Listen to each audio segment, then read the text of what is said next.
Everyone, welcome to my channel tonight Hindi story. तो दोस्तों, आज हम बात करते हैं ऐसी मूवी के बारे में इसमें एक आदमी और एक औरत एक वोल्ट रूम में फंस जाते हैं। इसमें से निकलने के लिए ये दोनों आखिरी सांस तक संघर्ष करते हैं, लेकिन क्या ये दोनों इस वोल्ट रूम से निकल पाएंगे, ये जानने के चलिए शुरू करते हैं इस मूवी का एक्सप्लेनेशन। यह मूवी 2010 में रिलीज हुई थी और इस मूवी का नाम है द आयरन डोर।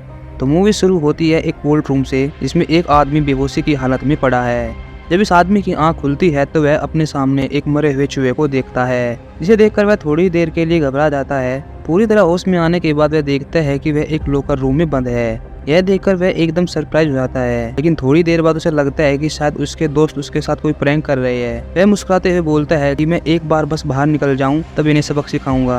वह दरवाजे को खोलने की पूरी कोशिश करता है, लेकिन दरवाजा नहीं खुलता। वह दरवाजे के सामने खड़ा होकर चिल्लाता है और अपने दोस्तों पर गुस्सा करता है। बहुत देर के बाद भी जब डोर नहीं खुलता है तो वह फिर से गुस्सा होकर उन पर चिल्लाने लगता है और कहता है कि वह उन्हें नहीं छोड़ेगा। परेशान होकर वह थोड़ी देर के लिए नीचे लेट जाता है और उस मरे हुए चूहे को देखता है, इसे धीरे धीरे मक्खियां खा रही होती है। कुछ समय के बाद वह खड़ा होकर उस बंद कमरे में चारों ओर घूमने लगता है और देखता है कि क्या कोई कैमरे के जरिए उस पर नजर तो नहीं रख रहा है, लेकिन उसे कोई कैमरा नहीं मिलता है। इसके बाद वह जेब से अपना फोन निकालता है और कॉल करने की कोशिश करता है, लेकिन उस कमरे में उसके फोन में नेटवर्क ही नहीं आ रहे थे। इसका मतलब यह है कि यह जगह बिल्कुल सुनसान है। इसके बाद वह फ्रस्ट्रेट होकर अपने साथ काम करने वाले दोस्तों पर चिल्लाने लगता है, क्योंकि उसे अभी भी यही लगता है कि शायद उसके दोस्त उसके साथ कोई मजाक कर रहे हैं। लेकिन कुछ समय बाद उसे रियलाइज होता है कि वह यहाँ फंस गया है और उसे कोई आइडिया नहीं है कि यहाँ उसे कौन लेकर आया है। वह फिर से दरवाजे के सामने खड़ा होकर चिल्लाने लगता है और दरवाजे को जोर जोर से पीटने लगता है। वह अब थक चुका था, क्योंकि खाने और पानी के बिना उसे पूरा एक दिन हो गया था। अगली सुबह जब वह उठता है तो सबसे पहले वह अपने फोन में टाइम देखता है। उसके फोन में 9:30 बजे थे। इसके बाद वह नेटवर्क चेक करता है, तभी उसका फोन उसके हाथ से नीचे गिर जाता है और फोन टूट जाता है। यह देखकर वह और ज्यादा परेशान हो जाता है। थोड़ी देर बाद उसे प्यास लगती है, लेकिन उसे कुछ समझ नहीं आ रहा था कि वह क्या करे। अब उससे अपनी प्यास सहन नहीं हो पा रही थी। मजबूर होकर वह पैर से एक जूता निकालता है और उसमें टॉयलेट करके उसी से अपनी प्यास बुझाता है। इसके बाद वह कमरे में लगी एक ट्यूबलाइट में एक चाबी को देखता है। वह जंप करके उस ट्यूबलाइट को नीचे गिराकर उसमें से चाबी निकाल लेता है। उसे लगता है कि वह चाबी शायद उस अलमारी की है जो उस कमरे में मौजूद है। वह डरता हुआ अलमारी की तरफ बढ़ता है और उसे खोलने लगता है। अलमारी को खोलने के बाद उसमें से उसे एक गैस सिलेंडर और एक ऑक्सीजन सिलेंडर मिलता है। इसके अलावा उसे एक छेनी और हथौड़ा मिलता है, जिसकी मदद से वह लोहे के दरवाजे को तोड़ने की कोशिश करता है, लेकिन छेनी हथौड़े का दरवाजे पर कोई असर नहीं होता है। जिसके बाद वह वेल्डिंग मशीन से उस दरवाजे को तोड़ने की कोशिश करता है, लेकिन इसका भी कोई फायदा नहीं होता है। कुछ समय बाद छत पर उसे एक फायर अलार्म दिखाई देता है, जिसे एक्टिवेट करने के लिए वह उस पर वेल्डिंग मशीन का यूज करता है, लेकिन वह फायर अलार्म नकली होता है, जिस वजह से वह एक्टिवेट नहीं होता। फ्रस्ट्रेट होकर वह कमरे में तोड़फोड़ करने लगता है और गुस्से में उस अलमारी को भी नीचे गिरा देता है। तभी अलमारी के पीछे उसे एक सुराग दिखता है, जिसे देखकर वह सोचता है कि वह इसमें होल बनाकर यहाँ से निकल जाएगा। वह छेनी हथौड़े की मदद से उस सुराग को बड़ा करने लगता है, लेकिन थोड़ी देर बाद काम करने के बाद उसकी सांसें फूलने लगती है, क्योंकि वह 2 दिन से भूखा था और धीरे धीरे उस कमरे की ऑक्सीजन भी कम हो रही थी। इसलिए वह ऑक्सीजन सिलेंडर को खोल देता है। एकदम से इतनी ऑक्सीजन लेने के बाद वह बेहोश हो जाता है। थोड़ी देर बाद जब उसे होश आता है तो उसे भूख लगती है, लेकिन उसके पास खाने के लिए कुछ नहीं होता सिवाय उस मरे हुए चूहे के।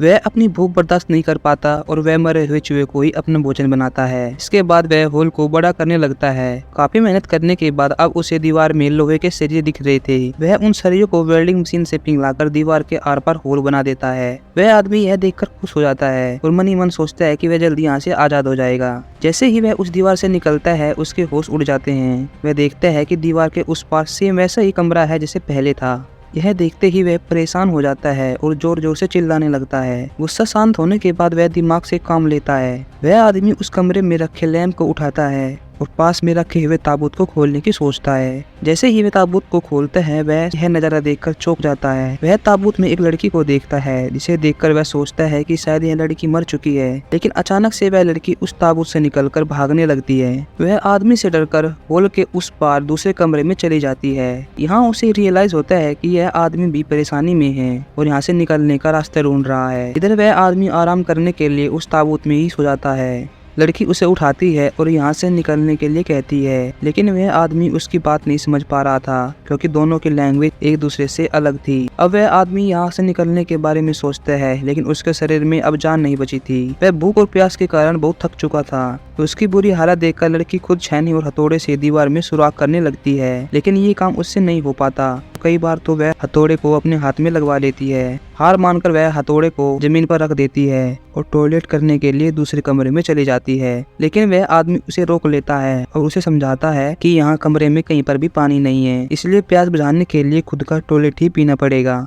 इतना कहकर वह आदमी उस लड़की को अपना जूता देता है। यह सुनकर लड़की सहम जाती है, लेकिन यहाँ की हालत देखकर वह समझ जाती है और अपना यूरिन उस आदमी को दे देती है। अपनी प्यास बुझाने के बाद वह आदमी उसे भी यही करने के लिए कहता है। अब वह आदमी दोबारा अपने काम पर लग जाता है, लेकिन उसके शरीर में अब जान नहीं बची थी और वह दीवार में थोड़ा ही छेद कर पाता है। उसकी हालत देखकर वह रोने लगती है और सोचती है कि भगवान ने उसे न जाने किस कर्मों की सजा दी है। लड़की को रोता देख वह आदमी उसे एक गाना सुनाता है। इसे सुनकर वह लड़की के चेहरे पर मुस्कान ले आता है। अब दोनों मुस्कुराते हुए दीवार में छेद करने लगते हैं। तभी हथौड़ा उस आदमी के हाथ में लग जाता है। यह देखकर लड़की अपने दुपट्टे से कपड़ा फाड़कर उसके हाथ में बांध देती है। अब धीरे धीरे दोनों के बीच दोस्ती बढ़ने लगती है। वे एक दूसरे की बात तो नहीं समझ पा रहे थे, मगर एक दूसरे के इमोशंस को अच्छे से समझ पा रहे थे। अब दोनों मिलकर दीवार में छेद करने लगते हैं। तभी दरवाजे का हैंडल घूमने लगता है। यह देखकर दोनों दरवाजा खोलने के लिए आगे बढ़ते हैं, लेकिन दरवाजा फिर बंद हो जाता है। निराश होकर वे दोबारा दरवाजे में छेद करने लगते हैं, लेकिन फिर से दरवाजे का हैंडल घूमने लगता है और दोनों फिर दरवाजे के पास जाते हैं। लेकिन जैसे ही वे दोनों दरवाजे के पास जाते, दरवाजा बंद हो जाता। यही घटना बार बार होती है। अब वह आदमी समझ जाता है कि जैसे ही वह पीट करके काम करता है, दरवाजा खुलने लगता है। वह आदमी उस लड़की को बताता है कि हमें दरवाजे को देखे बिना पीट करके दरवाजे की तरफ पीछे की ओर हटना है, और वे दोनों ऐसा ही करते हैं। धीरे धीरे वे दोनों उल्टे पांव पीछे हटते हैं और दरवाजा भी खुलने लगता है। दरवाजे के खुलने के बाद वे दोनों फिर से निराश और गुस्सा हो जाते हैं। वे दोनों देखते हैं कि यहाँ एक और कमरा है जो हूबहू पहले दो कमरों के जैसा है। इसमें एक खाली ताबूत और हर बार की तरह एक लोहे का दरवाजा होता है। इस रूम में एक खास बात यह थी कि इसमें एक कब्र भी खुदी हुई थी। लड़की जल्दी से दूसरे कमरे में जाती है और वहाँ से सारे औजार ले आती है। वह आदमी सोचता है कि हर दरवाजे के पीछे एक नया कमरा होता है, इसलिए इस बार वह दरवाजे से नहीं बल्कि कब्र को खोदकर यहाँ से बाहर निकलेंगे। दोनों कब्र खोदना शुरू कर देते हैं जिससे बाहर निकलने का रास्ता बन सके। अब वे दोनों काम पर लग जाते हैं और कब्र में सुरंग बनाने लगते हैं, लेकिन अब उस आदमी के शरीर में ताकत नहीं बची थी और वह चक्कर खाकर कब्र में ही गिर जाता है। लड़की उसके माथे को छूकर देखती है। लड़की को पता चलता है कि उसे तेज बुखार है, लेकिन वह लड़की कुछ नहीं कर सकती थी।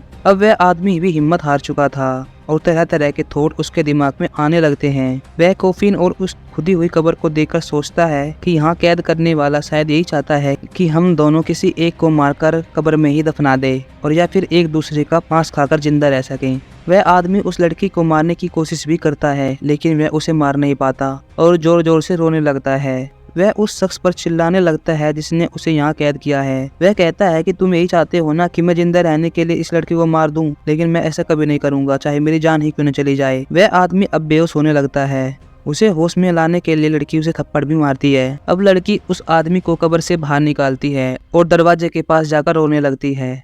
वह अपनी किस्मत को कोसने लगती है। थोड़ी देर बाद वह उस आदमी के पास जाती है और अपने आंसू को उसके मुंह में डालती है, क्योंकि वह जानती थी अगर यह आदमी मर गया तो वह कभी भी इस कमरे से बाहर नहीं निकल पाएगी। इसलिए वह धीरे धीरे अपने कपड़े उतारने लगती है और उस आदमी के जिस्म को छूने लगती है। धीरे धीरे उस आदमी को होश आने लगता है और वह समझ गया था कि अब लड़की क्या करने वाली है, इसलिए वह उसे नहीं रोकता और दोनों एक दूसरे से इंटीमेट हो जाते हैं और वहीं पर सो जाते हैं। कई घंटों बाद जब उनकी आंख खुलती है तो वह आदमी उस लड़की को अपने पास सोते हुए पाता है।